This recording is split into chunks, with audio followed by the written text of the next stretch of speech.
My name is Julio Utino. I'm the Dean of the School of Engineering, McCormick, and I want to welcome all of you. What is essentially an experiment.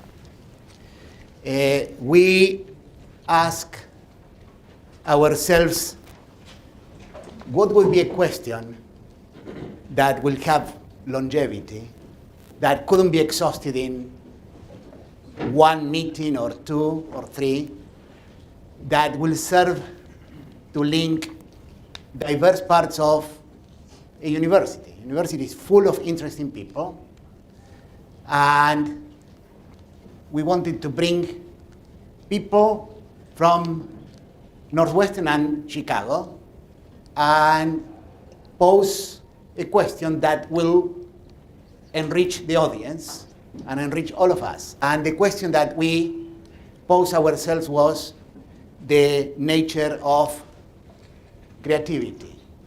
And the goal is to expose people to different viewpoints. We have two people who are at the top of the game. You have the bios in what you have in front of you. One is Bill Baker, who is a partner in Skidmore. Bill was responsible for the construction of the Burj Khalifa, which is the tallest building in the world. He also was responsible for the first zero energy building in China, and is someone that you tell them, I'm going to be in Seoul next week, and you have buildings in there. He says, yeah, I can point several in there. So that's the environment that Bill lives in. Sol Morson is probably the most distinguished humanist we have in Northwestern.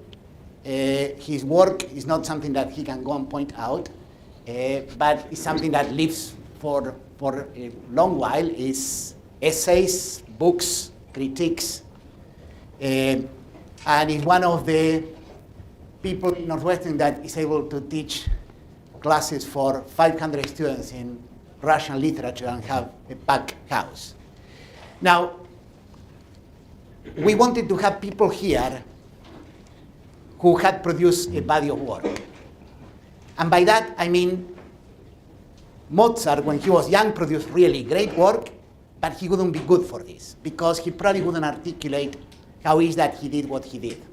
Okay? We wanted people who could distance themselves and explain what is that they did. You don't want to wait for Mozart till he's old, though. So, yeah, a young Mozart wouldn't be good, and probably an old Beethoven would be better. So what I want to just say very briefly is the following. Bill is in a world where the end product is a building or something that has to do with urban planning. And Sol is in a world where words arranged together, critiques, essays, are the final product, okay? In every activity of where humans participate, resulting in some products, like buildings or words arranged carefully, there are two things that I want to mention, and this is the only time in which I will state two terms that will serve as kind of the groundwork for this. There is the domain, and there is the field, okay? The domain is everything that has been produced by people working in a given activity that outlives humans, okay? If humans were to disappear, the buildings could still be there. The buildings that had been once there and they were destroyed, there will be records of those. The buildings that had not been planned would still be records of that. In physics would be every paper ever written, every patent, everything. In books, poems, they will exist, okay? But when you look at that body of work and you distance yourself, there are things that shine brightly and things that they don't shine much at all. There are good things and background, okay? Who decides what are the good things that get in there? And what decides what is part of this domain? And if you start thinking about it in every course that you take, you study the still version of that domain, the things that people have determined they are things worth passing from one to the other one. What determines that is the field. And the field are the people who practice in the domain. So in the case of mathematics, they are all the mathematicians who review proofs, pretty clean cut, what makes it and what doesn't, okay? In physics will be papers that get reviewed, they get published in different journals. Some journals are more prestigious than others. That determines some kind of pecking order. In architecture, structural engineering is more complex. Yes, there are prizes to the best design, the best architect. Some people like Bill get elected to the National Academy. There are architectural critics. The New York Times has one, the New Yorker has another one. But it's a consensus that emerges as a bottom-up decision. In literature, yeah, there are prizes, there are critics, there are a whole bunch of things, but eventually, in order for something to be part of this domain and be new, at some moment, the idea had to contain elements of creative thought, okay? And that's what we'll be discussing in here. So with that being said, as a kind of probably too lengthy of an introduction, could you say 2 words about the products that emerge from your work? In your case, buildings, structures, and let's start with you, Bill, and then Sol. Okay, I'm a partner in an architectural engineering firm, okay? So what I do is I work with architects, other structural engineers, mechanical engineers, electrical engineers, specialty consultants.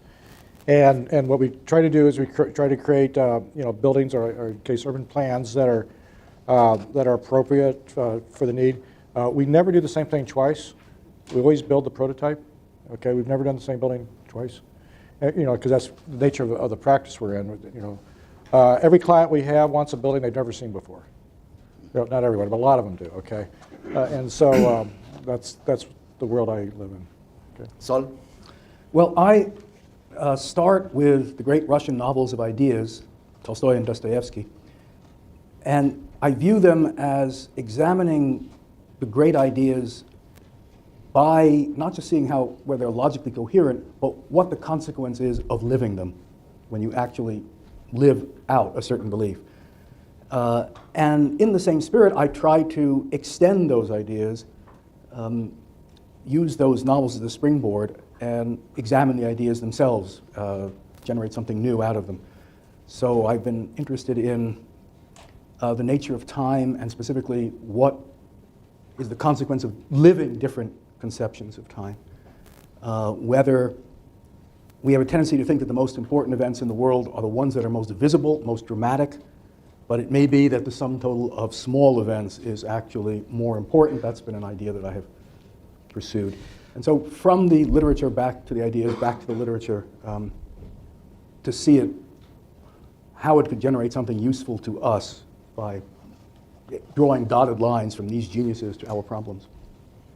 Okay, so you couldn't think of 2 people inhabiting 2 different worlds. But let's see if there are questions that hit at the middle. So creativity is full of myths. And one myth is epiphany. The idea that a flash of inspiration is what produces a radically new idea. Epiphanies used to have a religious meaning. The secular meaning is kind of more due to James Joyce. But epiphanies are rooted in the popular imagination. You have the Eureka moment from Archimedes, the apple falling for Newton. Both, they are real myths. But a sudden realization is something persistent as a myth in creativity. So the question is, and I'll start with Bill, do you believe in epiphanies? I actually do. Okay, but it's only after the field has been well plowed. Okay, you're working on a problem, or you're trying to come up with something new, and you've been studying the problem, and you're really into it, you've analyzed it, you're trying to figure out, how can I address this issue, this thing I'm trying to create? And then and sometimes you do something, and it's like you come with a solution. It's like it's okay, it works, it feels, but it's not like you haven't made it, you haven't gotten there, okay. And then sometimes you'll be there and you'll be working on a problem, and then and because you've been thinking about it so much, that you've been working on it so much, that that all of a sudden you'll get an inspiration. Let me call it that. Something that all of a sudden clicks, and you know it, and this is a good idea. Well, sometimes you're proved later wrong. Later you're proved wrong, but you think you've got a good idea at least. And I do believe that happens, but it only happens because you're really prepared for it. That you've really done your work, and you're really working. Picasso was the one who said the inspiration exists, but it has to find you working. Yes. Sol, you agree with that? I do agree with that. In the history of poetry and poetics, the idea has been focused on how much can the exercise of your will, result in a great poem. And on one extreme, you have, let's say, Edgar Allan Poe, who insists that he writes his problems with all the method and rigor with which he would solve a problem in arithmetic. That is, it's simply applying the rules. And the other extreme, you have the romantics like Shelley, who insists that inspiration comes like an inconstant wind, and the real creativity can only start where will ends. And these views have been arguing from antiquity to the present. And I think it's clear that there is something that poets and artists and scientists perceive as an epiphany. Those who don't believe in it will try to say that they are actually unconsciously following a set of rules they are unaware of, which has a certain plausibility, because usually people who are in the midst of creativity are so focused on what they're thinking about that their accounts of how they were thinking are not very good, because they're constructed after the fact. And if you look, they're usually constructed based on their belief in some received story about how creativity works in their day, and then they select the facts that believe, but they actually believe it because they actually see it that way. Right. I think what actually happens is very much like the way you describe it, Bill. You work on a problem with all the method that you can, thinking of everything, and then you reach a dead end. Yeah. And then what do? Well, if you're thinking of, for example, the great story of, let's say, Kekulé discovering the benzene ring, right, which is one of the classics in the literature of creativity, he describes it as he has a dream that therefore completely unwilled of a snake biting its own tail, okay? And that suggests the form to him. But what I think it really happens in cases like that is that you obsess. You have a problem, and every time you encounter some other shape, some other idea, you quickly mentally apply it to that problem and see if it will work. And when it doesn't, you forget, because you're doing it so quickly and so often. But when it works, you remember that, and it feels like a singular event that happened against your will. So what you've done is actually you can't will the last step of a creative act, but you also can't will to be struck by lightning. You can, however, put yourself out in a field during a storm and increase the odds. And in that sense, the will actually makes a difference. Yeah. So it really, there's something happening there which makes both accounts make sense. I mean, there's an interesting, in this room, particularly with engineers, there's an interesting lecture that was given by Rankin in 1856 or so, when he took the chair of civil engineering at Glasgow University. And in it, he talks about theoretical and applied mechanics, okay? And in theoretical mechanics, it's about what is the idea, and you got to wait until you get it right. Applied mechanics is, what am I going to do? Right. Okay? And in engineering, a lot of times, we're going to build the building. We got a deadline. We're going to deliver something, okay? Is it going to be inspired or not? But we have the thing. And so you have these two things. There's some things where you cannot, you got to wait. You got to until you get it right. And then there's other things where you just got to get it something out there and do your best. But sometimes I like the pressure of a deadline, you know, because you're really, you know, you really got to get into it, and you're like, this isn't working, you know, and you got to get the drawings out the door. So to the risk of, and this will be interesting if there are disagreements, to the risk of saying something similar to what has been said, yeah. but saying it in a way that I'm disagreeing. I will say that I don't believe in epiphanies. Okay. A complex, the structure of benzene is fine. The Kekulé falling asleep in front of the fireplaces, it's another, probably a myth, okay? But usually problems have lots of pieces in the puzzle. Mm-hmm. And then there is one final piece. And that final piece is not very different than the other pieces, except that is the last one.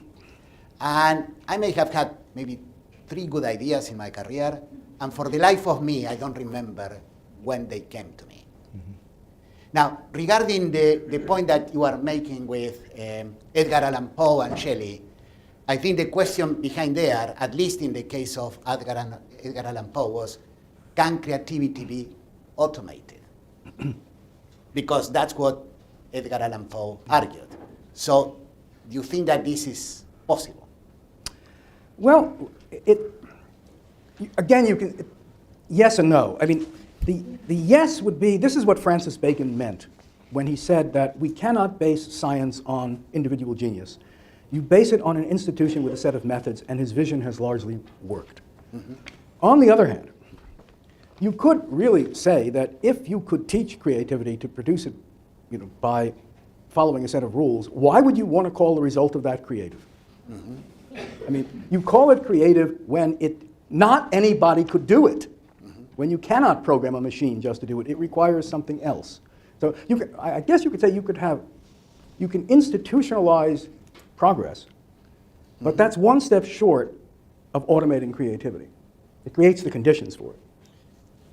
Let me go to the next one here, unless you want to comment on this, because the next question will play right in your hands. Okay. And is this. You could argue, and probably you will disagree, that you operate with more or less free of constraints. Do you? No, I would. Well, let me just pose the question. Whereas if you are in science, your constraints are how the natural world works, and you have to devise tricks to make it reveal how it's actually working. So you are constrained by reality. You are very much constrained by zoning laws, where the things are, and a whole bunch of other things. Yeah. Now, the one who said it in the context of art about relating constraints and creativity was Orson Welles, who said, the absence of constraints is the enemy of art. So, do constraints help you or hinder possible solutions for you, Bill? I think it helps a lot. I mean, give me a tough problem where anything can go, any budget, anything you can create is a terrible problem. Give me a tough problem that's got there's certain constraints you got to, and a lot of people say design is search for constraints. So what has been something that stands out as having really horrible constraints that you have faced? Well, I'm doing this building in London where I have to go over, near Waterloo train station, I have to go over 8 tube lines in an underground subway station. And so I got to figure out a way to span 1.5 million square feet of building over this huge distance, okay? And it's a much more interesting building because of it. If it was just a greenfield site, who cares, and so, yeah, I love constraints. I think it's important for you to have your own constraints. Mm-hmm. So how do you see constraints on your side? Well, think of writing a sonnet. I mean, it has to have 14 lines. It has to have why not just write a 16-line sonnet? Why not write an 18? But the creativity comes when you have to observe the form and you have to find a novel way of doing it. I'm sorry, I can't remember who it was who said that writing, free verse is like playing tennis without a net. It should be real easy to play tennis without a net, but it's not. It's not tennis anymore. There's nothing to I do. normally wouldn't remember this, but I think it was Robert Frost. Is it Yeah. Robert Frost? Yeah. But I think it's important for people to set their own constraints. Okay, and maybe people heard me lecture before. I've talked about this. I was working with an artist named James Turrell who does these incredible minimalist installations. And he and I were both making a presentation to a potential donor, and I described what we had done as like Misesian simplicity because of the people I grew up with came out of Mises' office. And then he said, no, Quaker simplicity, okay? And then I was those few words, no, Quaker simplicity, piqued my curiosity so much I started going to the Quaker meeting house over here on Green, whatever, and just what does it mean to be a Quaker? And how does that affect your aesthetic sensibility? Okay, so here's a man who was raised to believe in simplicity in speech, dress, okay, and then his mother always told him to step into light. And if you look at his art, it is all about simplicity and light. Okay, so then I started asking, well, what are the things that I value? And you should all do this to yourself. What do you value? I made a list, okay? And some things you might say have value as far as good or bad, but others are just your personal values. I mean, I prefer simplicity to complexity. There's not a value in that, okay? I value simplicity, but someone else can value complexity. And there's a whole series of these things, and when you do that and you start thinking about, and what are your values outside of your work that affects your work, or the way I put it is, what is it that you value based on the way you're raised or whatever that affects your aesthetic sensibilities? And I think that self-examination is helpful, and that's about setting limits on yourself. I am not like we've done a few projects with Frank Gehry, and after that I'm not as interested in working with him because I'm more interested in more clean minimalism than something that's flowery and it's not. So let me use Frank Gehry to go to the next question. So Frank Gehry was not really that well known until he hit mid-50s, maybe 60s. Yeah. And there are architects and people in your line of work that peak late. There are writers that peak early, and some that have longer careers. And there are people, we talk about Orson Welles. He was in the cover of Time magazine by 23. By 26, he made Citizen Kane. And virtually after that, he was never able to live to the expectations that he created for himself. So I don't know who said this, that the best way to make a bad work of art is to try to make a great one. But what do you see the drawbacks of peaking very early? Sol. Well, it really depends on how you. Obviously, if you peak really early, that already suggests you're not going to do anything else. But you mean succeed really early? Or succeeding, yeah. Actually, not. You're begging the question to say peak. Yeah, right? Very good. Not falling to the curse of what some critics have called the curse of importantitis. That you have done something so amazing early that the next things that follow, you cannot match that. Then you're afraid to experiment and take a chance. So you keep repeating the same thing over and over again. But what really is happening, I think, in a case like that, is that you have ceased to value the process of experimenting and are looking for the secure result. And that's clear, I think pretty clear what happened with Orson Welles. But if what you are interested in is the sheer joy of finding something new, the process itself, you're willing to fail. And that is what's necessary to get to something else. You will not, some people simply have one idea and then they can't give it up. But if what you're interested in is the process which happened to generate an idea, that'll be different. It's how you really can look at it differently, and makes a big difference. So you can name writers that have fall prey to that, and then they can never live up to what they thought. Yes, I mean they do one great work, and then That's it. there's not a whole lot. Or there are writers who keep doing something different and having not just successes but surprising successes one after another. Dickens would be an example of that. His great novels are really very different from each other, and that's what So you do wouldn't you expect. see this on your side, Bill? Well, yeah, I mean, everybody wants an icon, iconic tower. God help us, First of all, the public decides what's iconic, not the designer. Okay, and a lot of times, a lot of the cities, particularly in the Middle East and the Far East, you look at that, it's like all these buildings are trying to be iconic, and they're all, and for me, they're like a bunch of diners in a crowded restaurant with bad acoustics. Everyone's shouting so loud to be heard, and you hear no one. They're all drowning each other out. An architect I feel I respect a great deal, Richard Rogers out of London. He hates the word iconic, and he's done some of the most iconic things out there. Well, he has that luxury. Lloyd's London, to the cheese grater that just finished. So- But going back to something you said earlier about you said three good ideas and stuff like that. My goal is to have 5 slides. Okay, by the time my career's done, I want to have 5 slides of 5 good buildings. Okay, I'm probably going to do hundreds along the way. Okay, so what are the ones? An architect I used to work with a lot, who passed away, Myron Goldsmith. He always used to show these slideshows, and we said, "Why do you always keep showing the same buildings?" He said, "Well, they were the only good ones, And so I don't think just if you're lucky if you have 5 slides. Okay.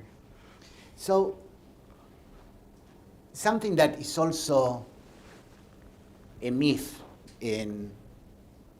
when you talk about creativity is that, especially in art, is that of creative endeavors is the one that people equate more with flashes of inspiration. But normally, everything that Picasso did, you can find the many sketches. I was at the Guggenheim in Bilbao, and he did Las Meninas, and he did 70 sketches for this in different kinds. And they are all part of the record. However, in some fields, like math, you present the final thing, and it has to be perfect. And how is that you came up with the idea gets eliminated. What people like Wittgenstein calling, you have the scaffold, but then you kick out the ladder that reach you there. So and in some fields, like science, the scaffold is removed. And in some things that you don't have all the draft that led to a great piece of literature. In some cases, you can have hints.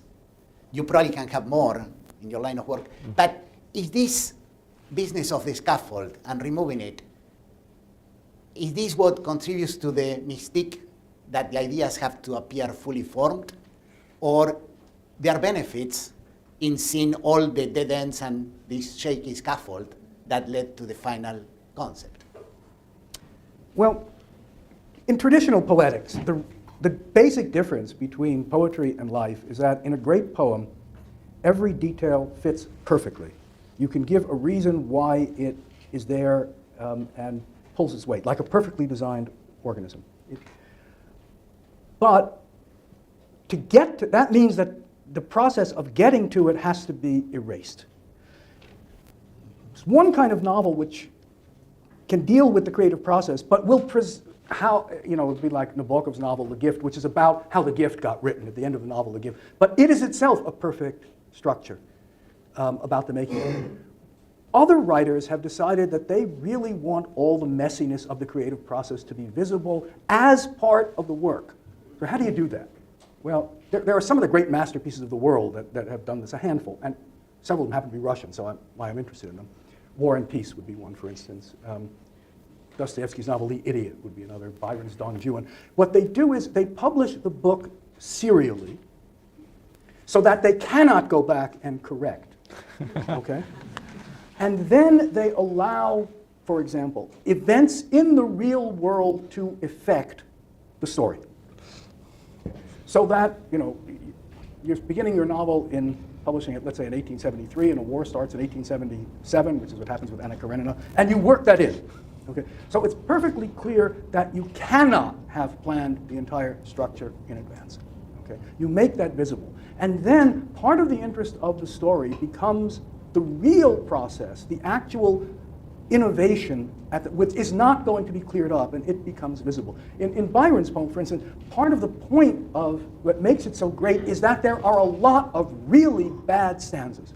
Because if you are really going to create well, you're going to have some bad ones, and part of the interest is how the good suddenly arises and why at that moment. So this is a fairly unusual way of doing it, but it's a way of recognizing the creative process as inherently messy, as opposed to what is the traditional finished work of art, which is perfectly ordered. So how do you see this? I mean, there are a few cases, I don't know enough, there are probably myths about Frank Lloyd Wright having the client on his way and the guy working like hell to produce Falling Water. And somehow the client arrives and the concept is almost fully formed in there.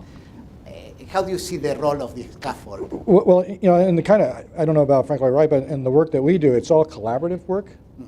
In the end, you can't figure out where it came from, okay? Or who, you know, because we'll have a lot of people. Okay, we're starting a competition this week for a very, very tall building in the Middle East, okay? And we're all around the table. There's nothing, there's no design on the wall. There's things that describe the problem, and then we just all start together. And if we do it well, everyone will claim it, okay? If we do it badly, no one will claim it, okay? But in fact, you know, you cannot. And a lot of times, you know, we have tables in our office. We call them kindergarten tables. They're 5 foot square little wooden tables, and you get like 8 people sitting around and more people standing around. You got pin-up space around it. And what you do is, you know, you fight for the pencil. Okay, you draw something. You have an idea, and you explain your idea to your collaborators. They will then hear your idea through their idea. And even if they repeat it back what you thought you said, they will not say what you said. They'll say something else. And it'll be different, and it'll be probably better than what you thought the idea was. And by the time you go around, and this happens all the time, you know, you don't know who did it, okay? By the time you walk away from the table. You know, you got something else. That you're in a place different from where anyone who came to the table started. Julio said he had 3 ideas and he didn't know where they come from. You say in your firm you have ideas and you don't know where because they're collaborative. Right. But is it possible that within the individual something analogous to the collaborative is going on, multiple processes at once, and that is why you also don't know where it comes from? So we'll squeeze 2 more questions and then we'll open up. So we mentioned this in passing. Some people doing work that is regarded as their best early, and some people, these people may have kept working throughout. Picasso had a long, long life, but probably the most revolutionary work he did when he was about in the mid-20s, but then he lived until late 80s. And some people kept progressing more. Cézanne will be in that category in visual arts. But how do you see this from both perspectives? In some areas, it's unlikely that someone will work like hell over the weekends and will produce a tall building in Chicago in mid-20s because it's more collaborative and lots of things have to happen. But do you see a difference in creative outputs that happen early in life? T.S. Eliot would be one, Ezra Pound would be another one, or late. Frost, on the other side. On your side, buildings, I see people who peak. They hit the stride in the mid-60s and they keep going up to Frank Lloyd Wright did the Guggenheim in New York in the mid-80s, his mid-80s. So how do you see a qualitative difference in work that is regarded by the field as creative, which is early as opposed to something that depends on a lifetime of experience and is late? Yeah. Well, in architecture, I would think about architects. A young Turk is in their 40s. Okay, that's and I'm not sure why. I think it's because you just have to learn so much and see so much along the way. I first met Frank Gehry before he was, quote, Frank Gehry. He was in his 50s probably. He was coming through the office. We were doing a big project in Spain. We gave him a part of the project to him to do, and this is pre-Guggenheim, because we did the engineering for the Guggenheim after that. So here's this guy who blossoms very, very, very late. And part of the thing is, a lot of times I'll have you'll see a creative spark in a young engineer architect. Sometimes you got to keep them calm until they learn their business. Because I see people who have totally failures in their career because they shot up too fast without having done their homework, without having spent their time in the trenches learning their craft. Okay, and they never. And it's hard to go back and pick up those steps that you missed because you went up too fast. Okay? And I see that a lot. And so one of the hardest things I have is when I have a young person who really, they're good and they're good and they know that they're good, and try to keep them calm, to slug through these projects so they learn their trade before you turn them loose. How do you see it? When I was growing up in New York, there was an inspirational ad on the subway which showed a Gauguin-esque figure behind bars, and it said, at 35, Paul Gauguin worked in a bank. And underneath, someone had scribbled, at 35, Mozart was dead. Only in New York. Yeah. But I think there is a difference, but I'm going to just guess how it is. For someone who is doing it early, and particularly the sort of one you're describing as peaking, the work has a kind of finished quality. This is it, and everything else will be a continuation of it. Mm-hmm. But if you look, for example, at Tolstoy, who kept being creative in different ways throughout his life, any one of the works looks like it's got some flaw, something that doesn't quite fit, because it's leading to the next inspiration. And it's as if he is offering each work as a tentative statement. And that tentativeness, that slight unfinishedness, is the sign of things that are going to be creative over a lifetime. Because being too finished is a sign that you probably will not be. Yeah, and I suspect different areas would have very different trajectories. I mean, clearly, a musician very different than an architect. Okay, as far as art engineer. Let me close with this one, which is the question for the ages. Can creativity be taught? You alluded to this, that if it could be taught, it wouldn't be creative. But there's a huge spectrum of creativity, from the everybody can be creative kind of thing that you would instill in K-12, or if you're running an organization that you want everybody to sort of participate in that, to Tolstoy here, okay, and everything between. So do you think that you can sharpen creative skills in people by means of a course, or by immersing them in environments where they see people who are really good at some skill, and they kind of learn by imitation in there? I'll do the converse. I think you can certainly kill creativity. Okay, by the way you teach. I remember, I went to school a few years ago, and the whole thing about, and I'll do a structural engineering example, where the design class is the professor has drawn the beam framing, and the question is it a W18 or a W21? Okay, that's not creative, that's sizing, okay? You know, as opposed to, here's a white piece of paper, what should the structure be?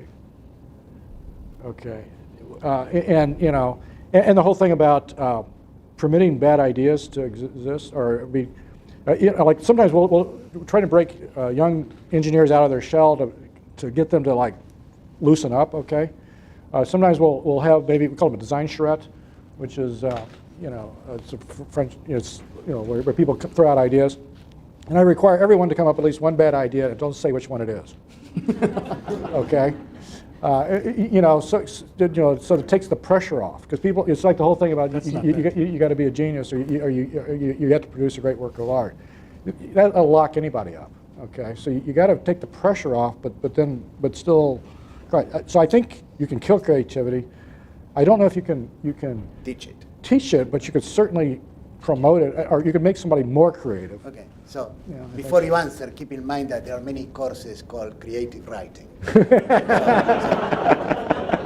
Yeah, well, some So people what's- aren't going to like me for that reason, but of course you can kill creativity. The short answer would be that's what graduate school in English does. We have all these bright young people who have interesting ideas about literature, and they go to graduate school, and what they come out doing is knowing a lot, but when they take a literary work, they can deconstruct it, they can do a feminist analysis, post-colonial analysis, but they can no longer think. Okay? They can no longer imagine anything, because they're showing off a skill that require, and a body of knowledge that required so much effort to acquire, and that's what they're rewarded for, that they feel that's it. That's one of the signs of that, is showing how many footnotes you can have. I mean, to show you've done your homework. But real creativity is not concerned with doing your homework. Okay. We had a philosopher here maybe 20 years ago who I once presented this question to, can you teach creativity? And his initial answer was to answer like an analytic philosopher and look at the nature of the term and say, well, of course not, because if you could, it wouldn't be creative. To which my reply was, so what do you do with your graduate students? How do you teach? And then he got the point. That is, you can teach them to be creative, but not by following a set of rules. You do it by a kind of analogy. Instead of teaching conclusions, you model difficult. Here was a difficult problem, and here is how so-and-so, here would be the obvious solution. Here is how so-and-so tried to solve it. Here's how I tried to solve another problem. And you go through the process until you have when the person is on the right track, they will feel it, although they can't exactly say why. And when they're on the wrong track, they will feel that too. That's how you model creativity. It's not teaching any particular creative solution. It's teaching the feel of a process and when you're on the right track. Okay, great. So one final comment before we close it. There is this book just appeared by Peter Thiel, which I was ready to hate, because Thiel is the one who is offering the Thiel fellowships, which are basically for people who want to be entrepreneurs, and he encourages them to drop out of college. But it's full of ideas, and one idea was why there are so many people in Silicon Valley with Asperger's syndrome. People who are not very good reading social cues, starting companies. And it's because, according to him, you don't fall prey to the herd mentality. You ignore things, you do your own thing, and that makes the possibility of discovering something unique, at least in place, being more likely. So we're going to close this. I think that, as I said, we decided to do this, invite people with completely different backgrounds. Maybe in the future we'll have another writer, or an architect, a filmmaker, an artist. But the idea of how do they think about what they do, and that's why we want people who have actually done something, I think is a subject worth exploring, and I'm pretty sure you'll agree with me that there are so many more questions that you can explore in this intersection. So I want to thank Sol and Bill.